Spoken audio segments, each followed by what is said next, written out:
नमस्कार सर, बहुत बहुत स्वागत है आपका। नमस्कार अंजू जी, आभार कि अपने प्रतिष्ठित मंच पर आपने पुनः संवाद का अवसर दिया। जय हिंद, वंदे मातरम। जय हिंद, वंदे मातरम। सर, ये जो लखनऊ का केजीएमयू है, ये तो ऐसा लग रहा है कि पूरा अड्डा था धर्मांतरण का। अब तो नाम आ रहा है कि पैथोलॉजी लैब है, उसका जो एचओडी है वो इसका किंग पिन था। सही observations Anju ji. KGMU King George Medical University Uttar Pradesh की नहीं, भारत की प्रतिष्ठित मेडिकल यूनिवर्सिटी है और यहाँ के वाइस चांसलर डीन्स पद्मश्री तक रहे हैं और बहुत ही व्यवस्थित और बहुत ही इसकी ज्यादा प्रतिष्ठा, इसकी डिग्री, इसकी बड़ी मान्यता है। लेकिन दुर्भाग्य से वहां पर अब जो है कुछ अवांछनीय तत्वों ने, अनडिजायरेबल एलिमेंट्स ने, जिहादियों ने कुछ उनके फुटप्रिंट्स दिखाई पड़ रहे हैं और मैं सिलसिलेवार आपको उनके बारे में बताऊंगा। आपका जो पैथोलॉजी का जो डिपार्टमेंट है, एचओडी पैथोलॉजी जो है, वाहिद अली, तो इनका जो मैटर है, इन्होंने एक डॉक्टर रमीज है, उनको बहुत उनका प्रेम प्रस्फुटित हो रहा है। खटीमा जिला ऊधम सिंह नगर नैनीताल का, ये पुराना नैनीताल वर्तमान ऊधम सिंह नगर का रहने वाला है। और रमीज ये वही डॉक्टर है बेशर्म जिसने 2 हिंदू लड़कों को वर्गलाया, एक का कन्वर्शन करा के शादी की और दूसरे को वर्गला करके शादी करने की कगार पर था। पहली लड़की ने जो बताया उसको मैं ये कहूंगा, वो भी डॉक्टर है, लेकिन उसने जो कहा कि मुझे इतना प्रताड़ित किया, इतना मेरा अपमान किया, शारीरिक जो है उस तरीके से उसने एक तरीके से वायलेंस की है और उसके बाद मुझे छोड़ करके तुमसे। अच्छा, दूसरी चीज ये है, अभी तलाक तो हुआ नहीं। अगर तलाक हुआ नहीं तो आप सरकारी मेडिकल कॉलेज में अगर पढ़ रहे हैं तो वैसे भी आप 2 शादी नहीं कर सकते हैं। एक चीज तो कानूनी ये समझ लें डॉक्टर रमीज साहब। दूसरी चीज, ये मेडिकल की पोस्ट ग्रेजुएट की पढ़ाई या डॉक्टरी जो है, इसमें दोनों चीजें संभव नहीं है। इस तरह की जो है आवारागर्दी और इस तरह की जो एक तरीके से मुंह मारने का काम संभव नहीं है। या तो मेडिसिन ही पढ़ लीजिए या कर लीजिए, या फिर इस तरीके के जिहाद, लव जिहाद कर लीजिए। लेकिन ऐसा प्रतीत होता है इसके फोन की पूरी स्क्रूटनी होनी चाहिए। ऐसे लोग एक जगह नहीं 10-15 जगह मुंह मारते हैं और अभी अगर इनकी फोन की एनालिसिस की जाए तो एक को तो आपने निकाह कर लिया, जिसको अब आपने इतना प्रताड़ित कर दिया कि उसका मानसिक संतुलन बिगड़ गया है और उसकी किसी चैट में यह बात प्रकाश में आई है कि वो बिल्कुल पागलों की तरह अबंडन रहती है और एक बस स्टैंड पर अकेले रात भर उसने बिताया। क्यों बिताया ये तो खैर बात की बात है, ये तो जांच में आएगा, अगर कोई जांच करे उससे बातचीत करे। दूसरी चीज ये है कि आप अगर दूसरी बच्ची के साथ देखें तो उसके साथ भी इसने सब्ज बाग दिखाया और अंततोगत्वा का पहले कन्वर्ट करो। तब तक ये दोनों डॉक्टर ए और डॉक्टर बी मिल गई और एक दूसरे से आप बीती समझी, तब मालूम पड़ा ये तो बहुत बड़ा राक्षस है। लेकिन धन्य हो केजीएमयू का इंतजामिया, वहां एचओडी में जो पैथोलॉजी की लेबोरेटरी है वहां पे नमाज आदि की जाती है। नमाज पढ़ने के लिए तो हर यूनिवर्सिटी में हर जगह पर व्यवस्था है। मैं तो लखनऊ का रहने वाला हूं, केजीएमयू के आसपास आधे किलोमीटर की परिधि में 2500 मस्जिदें हैं जहां आप जाके नमाज पढ़ सकते हैं। लेकिन नहीं, पढ़ेंगे हम लेबोरेटरी में जिससे कि हमारी ठसक बनी रहे। पढ़ेंगे हम वही लेबोरेटरी में क्यों आप पढ़ रहे हैं?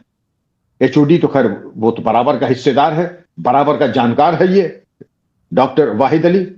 उसकी बड़ी शिकायतें और भी हैं। और यूनिवर्सिटी के जब ये लोग कंप्लेन करने गए महिला डॉक्टर के बारे में लेकर के, तो वहां की जो एडमिनिस्ट्रेशन था उन्होंने सुरक्षा भी बुला ली। ये समझ में नहीं आ रहा है कि अपने ही डॉक्टरों से बात करने में आपको सुरक्षा कर्मी बुलाने की क्या जरूरत थी? आप सेफ नहीं अपने को समझते हैं। और जो उन्होंने बातचीत की उसका वीडियो है, उसको अगर आप देखेंगी तो अंजू जी ये मालूम पड़ेगा आप खुद एक तरीके से लीपा पोती के नंबर 1 एक्सपर्ट गोल्ड मेडलिस्ट हैं।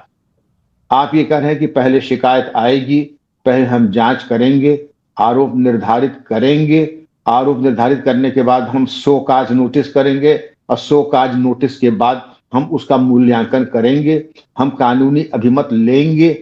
तो आपने एक तरीके से पंचवर्षीय योजना बना ली, आपके बस का कुछ झेलने का काम है नहीं। एक चीज होती है जिसको कहते हैं हंटर की चोट, प्राइमा फेसाई, प्रथम दृष्टया।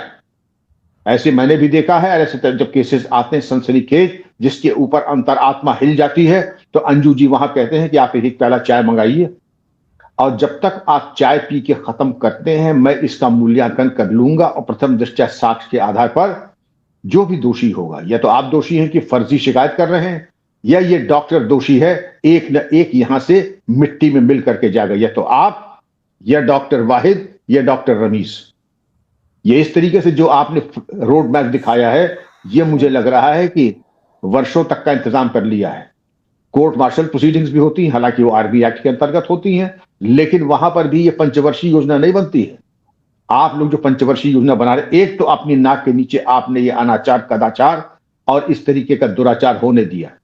दुराचार होने के बाद आपके अंदर ये नैतिक सामर्थ्य नहीं है, यह प्रशासनिक क्षमता नहीं है, ये दोनों ही नहीं है कि आप एक कठोर कार्रवाई कर सके जिससे कि एक इतिहास रच जाए, एक नजीर बन जाए। दोबारा कोई इस तरीके का दुस्साहस करे तो उसकी अंतरात्मा थर्रा जाए। आपके अंदर ये सामर्थ्य नहीं है।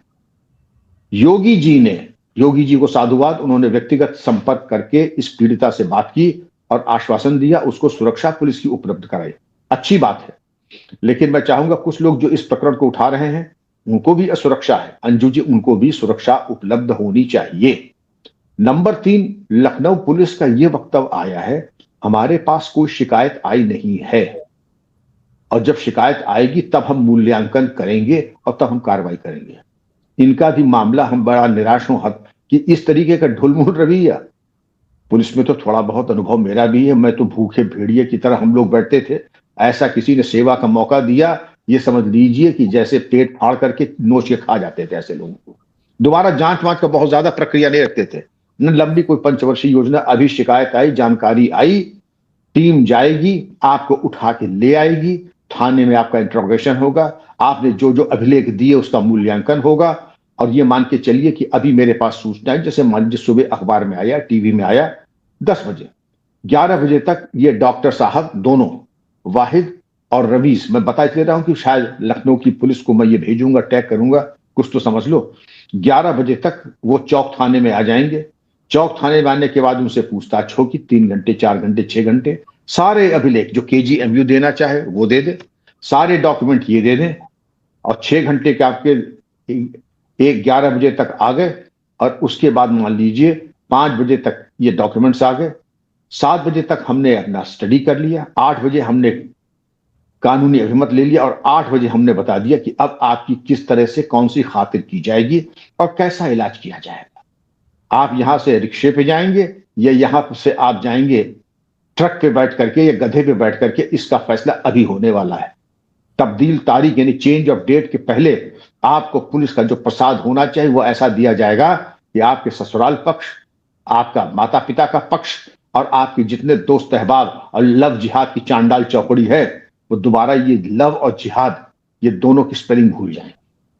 वो कार्रवाई होगी। सर, पुलिस का देख लीजिए कैसा रवैया है इस पूरे मामले में। वहां पंचवर्षीय योजना वहां के जो एडमिनिस्ट्रेशन में बैठे हुए वीसी हैं वो बना रहे हैं, तो सर ये मामला सुलटेगा कैसे? धार्मिक तहरीरें अंदर हो रही हैं, वहां पर नमाज पढ़ी जा रही है, ये कॉलेज है, मेडिकल कॉलेज है, ये क्या बना रखा था इन लोगों ने? अल-फलाह यूनिवर्सिटी में भी इन्हीं का बोलबाला था। वाहिद अली को हाथ लगाने से पहले 10 बार सोच रहा है वहां का वीसी। तो ये चल क्या रहा है सर?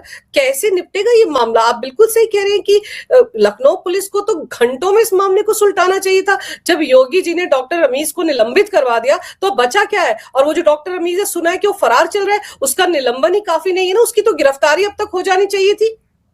नहीं, गिरफ्तारी काफी नहीं है, उसकी डिग्री निरस्त होनी चाहिए, कैंसिल होना चाहिए। उसने कहा पहले हम आरोप पत्र देख लें, लेकिन ये क्लियर कट दिया हुआ है कि अगर ग्रॉस क्रिमिनल नेग्लिजेंस या ग्रॉस क्रिमिनल मिसकॉन्डक्ट होता है, उसकी बेसिस पे भी डिग्री निरस्त हो सकती है। वो तो जब भागा हुआ है तो भाग तो पुलिस इंतजाम करेगी, उसको पकड़ लाएगी।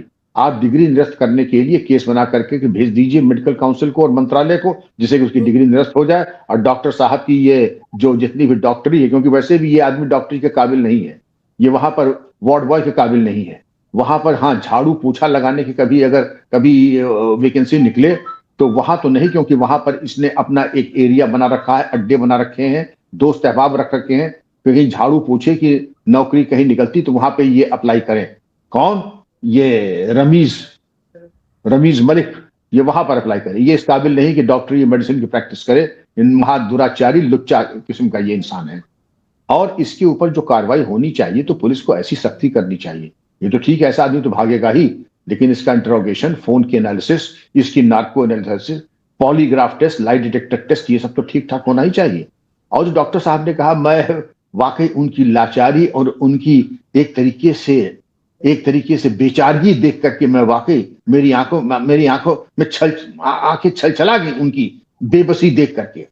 ऐसी बेबसी मैंने कम देखी है जीवन में। इसी पे शोभा बढ़ाते थे पद्मश्री डॉक्टर गुप्ता पद्मश्री, जो कि अंतरराष्ट्रीय स्तर पे उनका नाम है। आज ऑस्ट्रेलिया में उनका एक नाम है, उनका नागरिक अभिनंदन हो रहा है। नोएडा में जो एसजीपीजीआई था उसके बाद उसके डायरेक्टर बने। ऐसे ऐसे विलक्षण, और यहाँ पर ये है डॉक्टर साहब, उनके जो है लगता था जैसे अश्रुधारा बहने वाली है। पुलिस को भी बुला लिया, इतने असुरक्षित थे अपने डॉक्टरों के बीच में। अरे किस मिट्टी के बने हो, लगता तुम आकंठ किस वातावरण में और किस इकोसिस्टम में तुम घिरे हुए हो कि तुम्हारे अंदर इतनी प्रशासनिक क्षमता नहीं कि तुम निर्णय ले लो कि आपने ये किया है, इसमें कोई ग्रे एरिया नहीं है और आपका प्रसाद आपके जाने से पहले मिल जाएगा। और मैं ऐसे मौके पे यही करता था अपने जीवन में। चाय पीजिए, चाय आ रही है, और जब तक आपकी चाय खत्म होगी मेरा फैसला सुन के जाइएगा। अगर आपने झूठ कहा है तो आपको भी वहीं पे खातिर यहीं इसमें शुरू कर दूंगा। थाने तो बाद में जाइएगा, मेरे ऑफिस से ही आपकी खातिर शुरू हो जाएगी। और अगर वो हैं तो उनकी खातिर जहां कहीं होंगे वहीं हो जाएंगे। उनके भागने के रास्ते हो गए हैं सब बंद। रमीज कहीं भाग नहीं सकता है, कहीं नहीं भाग सकता है। और रमीज को पकड़ करके ला करके उनकी एक ही खातिर होनी चाहिए। लेकिन जो उन्होंने आपके सामने पंचवर्षीय योजना बनाई वो दिखाता है कि बिल्कुल निरीह एक तरीके से। आपने सूर्यकांत त्रिपाठी निराला की कविता सुनी होगी, दो टूक कलेजे के करता पछताता पथ पर आता, पेट पीठ मिलकर दोनों है एक, चल रहा लकुटिया टेक, मुंह फटी पुरानी झोली का फैलाता। तो जैसे भिक्षुक की चित्रण सूर्यकांत त्रिपाठी निराला की थी, वही हमें लगता कि भाव भंगिमा इन लोगों की थी जो ये बात कर रहे थे। मतलब कोई आत्मविश्वास, कोई टंकार या कोई ये कि हम प्रशासनिक क्षमता की दिखाई पड़ती। प्रशासनिक क्षमता नाम की चीज दिखाई ही नहीं पड़ी, न बॉडी लैंग्वेज से, न बातचीत के संवाद में कोई आत्मविश्वास या कोई आप कॉन्फिडेंस रिस्टोर कर, कुछ भी नहीं अंजू जी। और आप बात कर रहे हैं कि हम कार्रवाई करेंगे। सर वो जो पीड़िता है उसने कहा कि उसने जब शिकायतें की तब नहीं सुनी गई। फिर डॉक्टर्स की जो एसोसिएशन है केजेएमयू की, वो भी कह रहे हैं कि हम इनके पास शिकायतें लेकर गए हैं लेकिन हो जाएगा कहकर उन्होंने कोई तवज्जो ही नहीं दी और हालात यहां तक पहुंच गए हैं। सर ये जो व्हाइट कॉलर्ड आतंकवादी हैं, जिहादी हैं, चाहे अल्फला के हों या ये इस अस्पताल के हों, आपको लगता है कि स्लीपर सेल हैं जिनको कि हाल फिलहाल में एक्टिवेट किया गया है? आपको कोई शक है? ये सब स्लीपर सेल हैं। और मैं आपको बता रहा था कि अभी कतर ने $1 ट्रिलियन को अगर आप 90 से गुणा करें तो मालूम पड़ जाएगा कितने रुपए होते हैं। और उसमें सुना है कि मैं आपको, क्योंकि मैंने जब लैपटॉप पे निकालने की कोशिश की थी कि ये आखिर छांगुर के पास आया, अल्फला में आया, और यहां पर अगर आप देखें तो इतना ये फिगर आ रहा है। मैं तो बता दूं कितने अरब खरब ये निकल के आ रहा है, इतने जीरोज इसके पीछे लगे। ये मुस्लिम ब्रदरहुड को कतर ने दिया है, सऊदी अरेबिया से पैसा आया है और ये पैसा जा रहा है इनकी फंडलिंग में। वरना छांगुर ऐसे 2 कौड़ी के भिखमंगे के पास 500 करोड़ की संपत्ति कहां से आ जाएगी। और इसी तरीके से इनके पास बिल्कुल धन अभाव ना हो। डॉक्टर शाहीना जो हैं, जो मोमिना की सदर बन गई, और डॉक्टर उमर के पास पैसे आ गए, सबने इकट्ठा करके 40 लाख रुपए इकट्ठा कर लिए। ये जाहिर है कि आकाश वृष्टि, ये जो मिडिल ईस्ट का पैसा आ रहा है, इसके जरिए इनके मंसूबे पूरे हो रहे हैं। और ये स्लीपर सेल, ये एक तरीके से जो जिहाद का और पाकिस्तान का जो कोवर्ट ऑपरेशन है, गजवाए हिंद का, उसके चलते अंजू जी ये सब चीजें हो रही हैं और ये पैसा बोल रहा है। वहां के तो जो इंतजामिया है, मुझे मालूम नहीं, मैं पता लगाऊंगा ये महानुभाव कौन है वहां के जो वहां इंटरव्यू में बैठे थे। लेकिन उनकी मैं चाहूंगा आप उसको देखें, बहुत सीखने को मिलता है। और अगर कहीं लिखना हो how not to conduct a meeting, how not to have, तो उससे आप बहुत कुछ सीख लेंगी। ये मत कीजिएगा, क्योंकि आपकी जिंदगी भर आपके मस्तक पे एक ठप्पा लग जाएगा, you lack confidence and you lack a backbone. आपके अंदर रीढ़ की हड्डी भी नहीं है, आत्मविश्वास भी नहीं है, तो आप क्या बुझे हुए चिराग क्या दूसरों को विश्वास देंगे? आप में खुद आत्मविश्वास की कमी है। सर बांग्लादेश और में क्या हो रहा है देखिए ना, एक और हिंदू युवक है, उसकी भी लिंचिंग हुई है। और फिर ये पूर्व का हमारा इलाका है, 7 सिस्टर्स है, वहां आप देखिए अभी 2 कश्मीरियों को पकड़ा गया है जो वहां पर शॉल बेचने के लिए गए थे, वहां पर वो जासूसी कर रहे थे। सर आप ये देखिए कि बड़ा अच्छा काम किया है। ये ऑपरेशन चल रहा था 21 नवंबर से, और अरुणाचल प्रदेश में ये 2 कुपवाड़ा में पकड़े गए थे, ये कंबल बेचने की आड़ में गए थे। और 5 टोटल गिरफ्तारी हुई है। एजाज अहमद भट्ट, बशीर अहमद गनी, नजीर अहमद मलिक, शब्बीर अहमद खान और साबिर अहमद मीर। 2 पकड़े गए हैं आपके ये ईटानगर के पास से और 2 पकड़े गए हैं आपके कुपवाड़ा से। टोटल गिरफ्तारी हुई है 5 और इनको ये भी प्रमाणित हो चुका है कि ये पाक हैंडलर से रेगुलर बात करते थे। रेगुलर बात करके क्या कहते थे, बहुत अच्छा एलिबाई इनको मिल गया, हम तो कंबल बेचते हैं। मुझे मालूम है कि आप भी अरुणाचल गई होंगी, असम गई होंगी, सभी से वहां तो अपने ही बहुत अच्छे अच्छे शॉल और हैंडीक्राफ्ट मिलते हैं। और नहीं है तो कभी दिल्ली हाट जब जाइएगा तो आसाम के प्रोडक्ट देखिएगा, आपको मालूम पड़ेगा कितने सस्ते, कितने गर्म और कितने अच्छे मिलते हैं। और जहां से ये डॉक्टर है खटीमा का, जो डॉक्टर रमीज है, उसके ऊपर जब जाइए मुंशियारी में, मुंशियारी का अगर आप चुटका या वो वहां वाला शॉल या कंबल ले लें तो जाड़े में पसीना आ जाएगा। तो उन्हें कश्मीरियों को कौन जरूरत थी अरुणाचल जाने की? उनको तो यहां आना चाहिए जहां लोग सेवा के लिए तत्पर बैठे हैं, यहां आना चाहिए था। पहुंच गए अरुणाचल, क्योंकि 7 सिस्टर्स और वो क्षेत्र आज की तारीख में बेहद बेहद संवेदनशील है।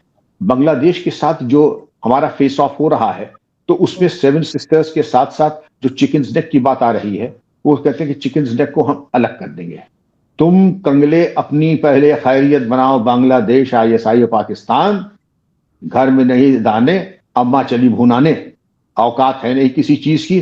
तो चिकन नेक के बारे में तो कभी फिर डिस्कस करेंगे कि कैसे हमारे रीइंफोर्समेंट तक तैयारी ऐसी हो गई है कि किसी ने दुस्साहस किया तो मुंह तोड़ जवाब मिलेगा और बांग्लादेश का कुछ एरिया आ जाए।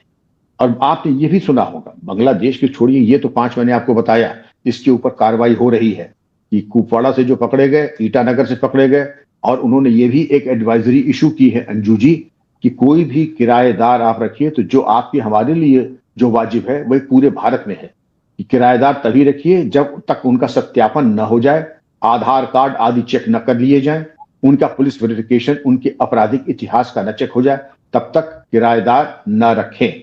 और आपके चैनल के माध्यम से अंजू जी मैं सबको यही आह्वान करूंगा कि किराएदार रखने से पहले पुलिस वेरिफिकेशन जरूर करा लीजिएगा। लगभग निःशुल्क, कई राज्यों में, अधिकांश राज्यों में ये निःशुल्क होता है, 1 पैसा नहीं लगता है, और कुछ जगह बड़ी नॉमिनल फीस लगती है और वो भी 100 रुपए के अंदर। तो वो कराना बहुत आवश्यक होगा, क्योंकि उसमें अगर नहीं कराएंगे बाद में आपराधिक या राष्ट्र विरोधी गतिविधियां आती हैं तो उसमें मकान मालिक की भी जिम्मेदारी निर्धारित की जाती है। तो बेहतर होगा कि इसको पूरा कर लें। सर इसको पूरा करना चाहिए था उनको भी, जिन्होंने डॉक्टर उमर खालिद और ये जो अल्फला यूनिवर्सिटी के डॉक्टर थे जो अमोनियम नाइट्रेट आसपास के गांव में जाकर रख रहे थे किराए के घर ले लेकर, वहां पर भी तो देखो ना यही सब तो हुआ, वेरिफिकेशन तो करवाई नहीं गई। या तो उन मकान मालिकों की सांठगांठ थी आतंकवादियों के साथ, और ठिकाने भी उन्होंने कहां ढूंढे, जो उनकी जमात के लोगों के ही बहुतायत थी उन गांव में, वहां पर जाकर ये सामान रख रहे थे। तो ये तो बार बार कहा जाता है, लेकिन आपको याद होगा सर उत्तराखंड में हल्द्वानी में जब मामला हुआ था वहां पर भी दुकानें दी गई थी किराए पर इनको, बिना वेरिफिकेशन के, मकान बिना वेरिफिकेशन के, और फिर खामियाजा वहीं के लोगों ने भुगता। आप बिल्कुल सही कह रही हैं। और आप देखिए, हल्द्वानी लिया आपने, हल्द्वानी की मिसाल दी, अल-फलाह की आपने मिसाल दी, सहारनपुर की दी और फरीदाबाद की दी, कश्मीर की दी। ये तमाम जगहों पर ये जो बेसिक चूक हुई है, ये स्लीपर सेल एक्टिवेशन यानी गियर शिफ्टिंग जब होती है तो इसको दूसरे लेवल तक ले जाते हैं। कुछ महीनों या 1 साल पहले आपको याद हो, बांग्लादेश में एक जगह बिल्कुल सुंदरबन के नजदीक एक जगह से था कि बांग्लादेश के नागरिकों को आवागमन के लिए एक सुरंग खोदी गई, और छोटी मोटी सुरंग नहीं, 41 मीटर की। उसमें पूरा आदमी जो है आसानी से बांग्लादेश सुंदरबन एरिया से बांग्लादेश चला जा सकता था पश्चिम बंगाल से। और यहां पे सारा विरोध जो हो रहा है NRC और सर का, SIR का और CAA का, वो किस बुनियाद पे हो रहा है?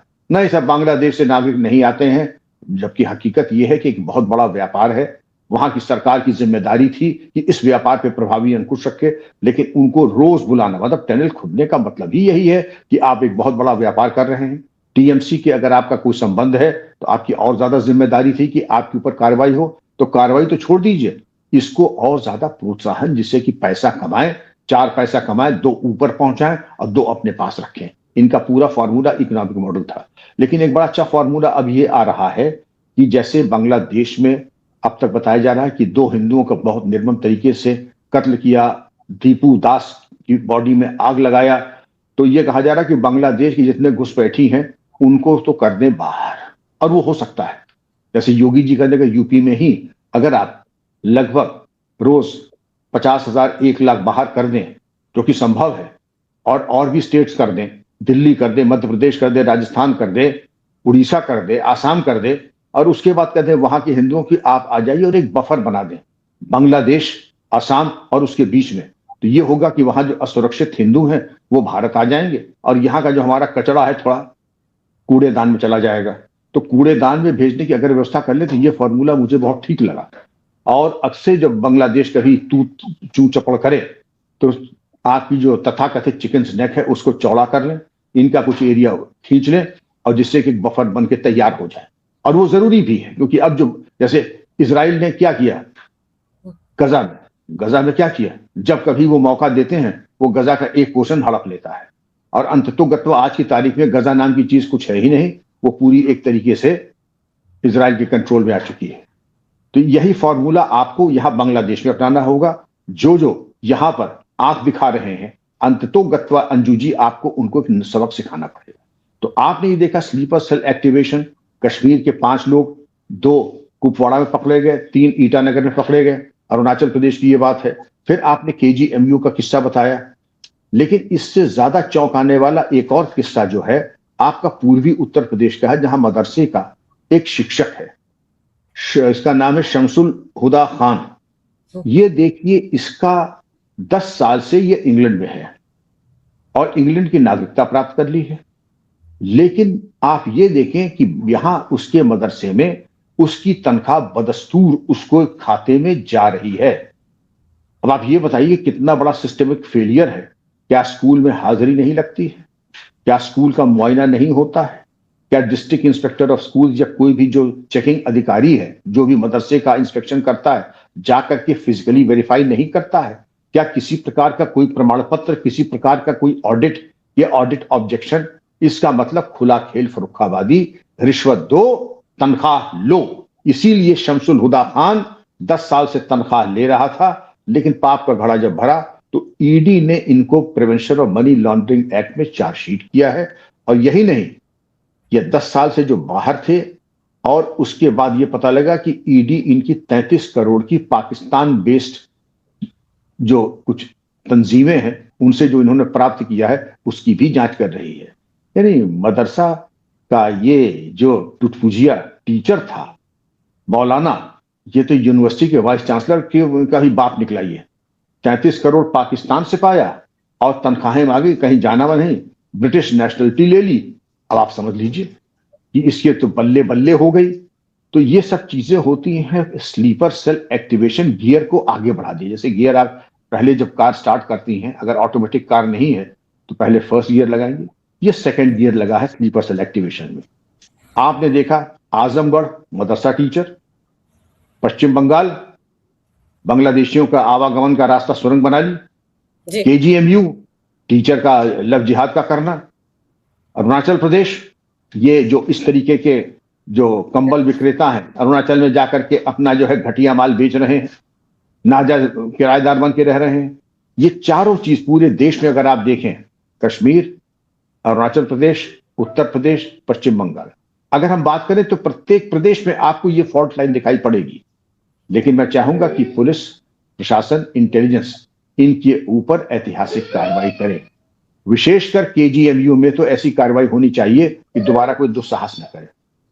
सर जैसे अभी आपने ये मौलाना की बात की ना, आप सोचो कि अभी 2 दिन पहले हमने एक प्रोग्राम किया था जिसमें इन मौलवियों को कैसे कानून में इम्यूनिटी मिल गई थी, इनको कोई हाथ ना लगाए, भले ही गुनाह कर दें, अपराध कर दें, फिर इनकी तनख्वाह कोई नहीं रोकेगा, अगर रोकेगा तो उस पर कार्रवाई होगी। ऐसा बिल लेकर आई थी अखिलेश सरकार, जिसको अभी निरस्त किया है योगी सरकार ने। तो मदरसों में सर कोई झांकता ही नहीं है, मदरसों की तरफ कोई देखता ही नहीं था। तो 2015 से ये 10 साल से तनख्वाह ले रहा है। सर कौन गया होगा वहां देखने के लिए कि फिजिकली है भी या नहीं? वहां तो नोट छपते नकली सर, हथियार बनते, हथियारों की फैक्ट्रियां हैं, किस तरह का व्यवहार होता है और क्या पढ़ाया जाता है वहां पर, किसी को कुछ नहीं पता है सर। वो तो अभी योगी सरकार में इन पर डंडा चलना शुरू है, जो बहुत सारे जो मदरसे वो बंद हुए, वरना पहले तो खुला खेल फर्रुखाबादी था। आप बिल्कुल सही कह रहे हैं। आप बिल्कुल ठीक कह रहे हैं अंजू जी कि इसके पहले जो हम लोगों ने शो किया था उसमें यही था कि मदरसा टीचर्स वेतन अधिनियम, और वो चूंकि दिखाई यही पड़ता था केवल वेतन और उनका जो रेशनलाइजेशन है और उसकी किसी को विसंगति ना हो उसको लेकर के ये अधिनियम दिखाई पड़ता था। लेकिन जो उन्हें कानून में इम्यूनिटी दी जा रही थी कि जैसे वो राजनयिक डिप्लोमेट्स हों, देयर एक्सेलेंसीज हों, क्योंकि देयर एक्सेलेंसीज को भी कानून में इम्यूनिटी है, इसी तरह से राष्ट्रपति उपराष्ट्रपति को भी है, लेकिन यहां मदरसे के टीचर्स को भी वही इम्यूनिटी की अगर आपके ऊपर कोई कार्रवाई होगी तो पहले शासन से अनुमोदन लेके तब प्रथम सूचना और फिर आरोप करने, प्रोसिक्यूशन सैंक्शन लेना, ये कहाँ की बात आजम खान ले आए थे। तो ये तमाम बातें थी अंजू जी जिसको देख करके ये जरूरी था कि आपको ये कोर्स करेक्शन जरूरी था करना, और आपने किया, और आपके चैलेंज और आपने इस चीज को जो टेकअप किया है वो चीज बहुत आवश्यक थी कि मदरसों में क्या हो रहा है, क्या पढ़ा रहे हैं, आपने जो बात की क्या शिक्षा दे रहे हैं, आप क्या शिक्षा दे रहे हैं।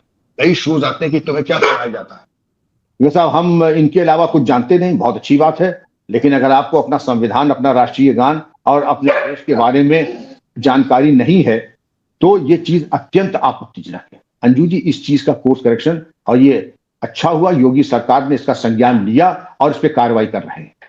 बिल्कुल सही कह रहे हैं आप सर, क्योंकि ये जो छोटी छोटी चीजें हैं यहीं से पनप कर निकल रहे हैं। स्लीपर सेल के सारे आतंकवादी, उन्हीं को एक्टिवेट किया जा रहा है इनके जरिए। मदरसों में क्या होता है सबको पता है, वहां से कितने आतंकवादी निकलते हैं सर, कितनी बार हमने चर्चा की है। तो अब देखते हैं सर केजीएमयू वाले मामले में आगे और क्या क्या खुलासे होते हैं। आपने सर समय निकाला, बहुत ही अहम जानकारी मेरे दर्शकों को दी, आपका बहुत बहुत धन्यवाद। नमस्कार, भारत माता की जय, वंदे मातरम, जय हिंद। धन्यवाद अंजू जी, बहुत अच्छा संवाद रहा। जय हिंद, वंदे मातरम।